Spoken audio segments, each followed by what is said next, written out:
Hello, friends. It is Adrienne Gilbert, the Realtor, and I have some special stuff to share with you today about the market in Taylor County, the housing market, how it's performed last year, and then what we can see that are trends that help us understand what's likely coming in the next, at least the next quarter. Maybe we can make some guesses about the next year, but I'm going to share my let's see, share my little presentation here that I've got for you. So let's start by, oh, am I sharing my screen? Hold on. Let me share my screen. There we go. Beautiful. Okay. Let me warn you, this is best watched on a desktop or laptop on a large kind of screen because I have these graphs going that are going to be a little tricky to follow on a tiny screen. So I do apologize for any difficulty with that, but I'll have the links to this and my other video in my social media bios, and I'll post them on Facebook and whatever. So all right, let's start by looking at this big view of the whole year. Here's what we have now. This is for the realtors who are part of the HCAR, KMA, MLS. This is not every single home that's sold. This is data from the ones that sold through realtors, and most of the realtors in our area are posting on these MLSs. So there's my little disclaimer sort of thing. And this is the data that we're going to review. So if you go to the far left here, you can see that tells the bedrooms. And so the top bar across here is for all listings. So we listed 168 this year, sold 125. Do keep in mind that that doesn't mean those never sold, because some of them were listed in November and December and are still on the market.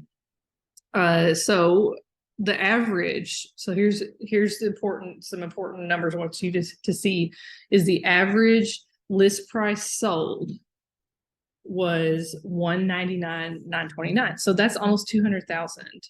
So I think it's safe to say that the average listing price here for 2022 was 200,000. Or approximately $200,000. Now, so these two are the averages for the listed price. So whenever it says for sale, $200,000, that's the listing price. What it actually sells for may differ slightly. It usually differs slightly, and we'll get into that more in a sec. So the next box we see is the median. So the average is they take them all, they add them, they divide it by how many there were. That gives you an average. Median is when you line them up from big to small, and then you find the middle, and that's what this number is. So this is also important to see because if there's a big variation, sometimes that can change. But the median list price was 180. Next is the sold ones, the ones that actually sold. What did it sell for? The average price it sold for was 193, 124. The median, that middle, was 176. And so that shows us that this is the average home price. We can like kind of pinpoint the sold price, what it sold for, and what the average value of a home in 2022 in Taylor County. So that this data is also important because we get a sale price to list price ratio. So see here, 99 to 93, 180 to 76.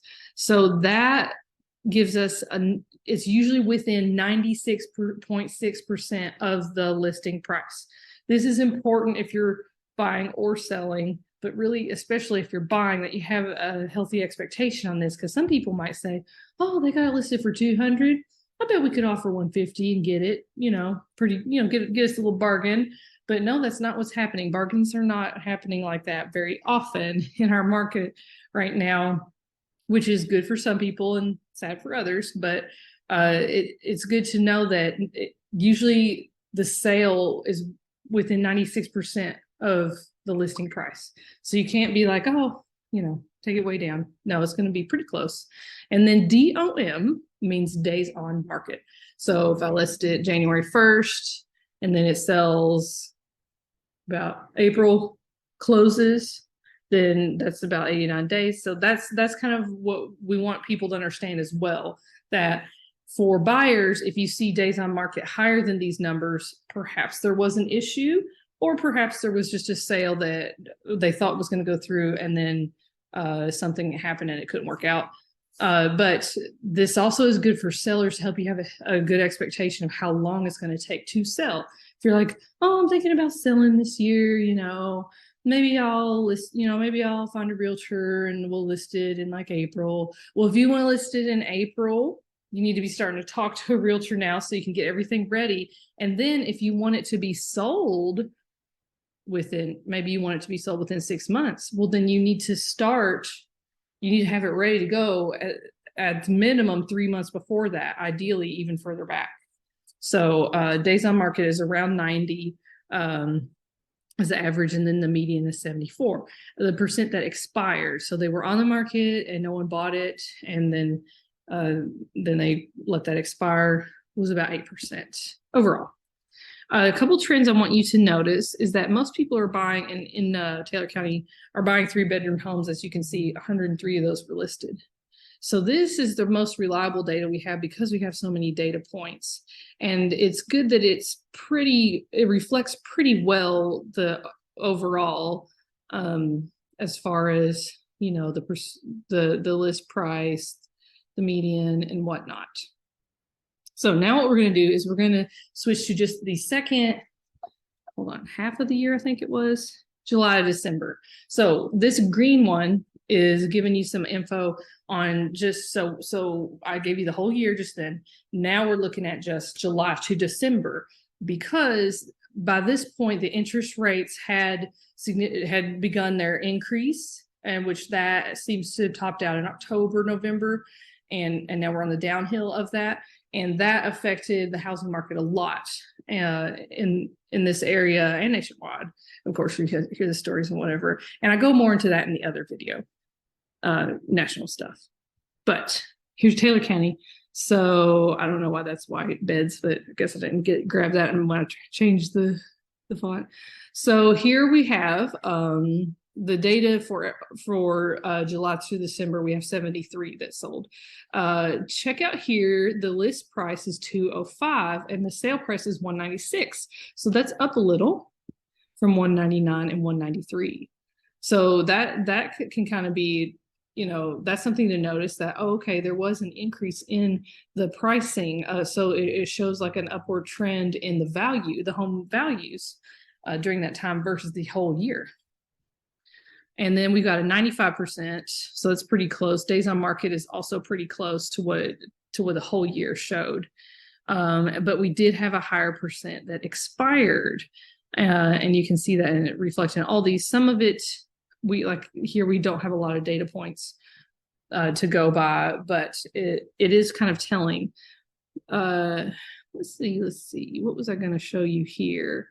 198. And so this is important to know, like if you're considering buying and you're like, oh yeah, I'd like 3 bedrooms, this kind of data can show you what kind of pricing difference you get between a 2 and 3 bedroom home. Let's look at the overall on that real quick.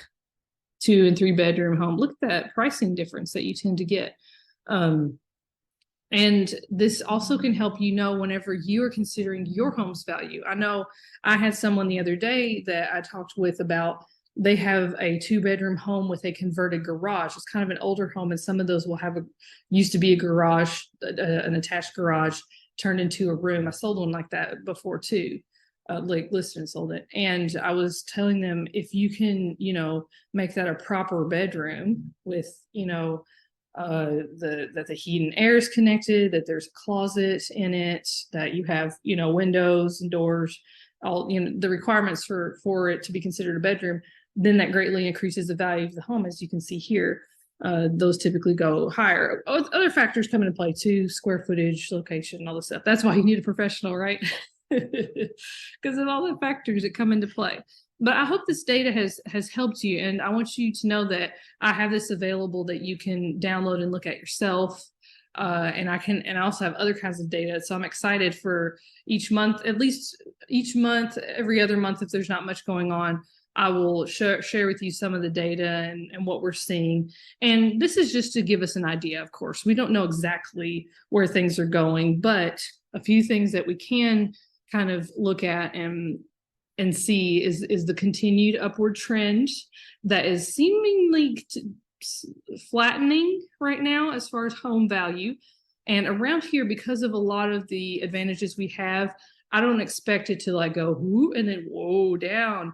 I really don't. I expect it to flatten, maybe take a slight dip for this year, but then continue upward because we have a lot of advantages in our area that are bringing people here, and we continue to have low inventory.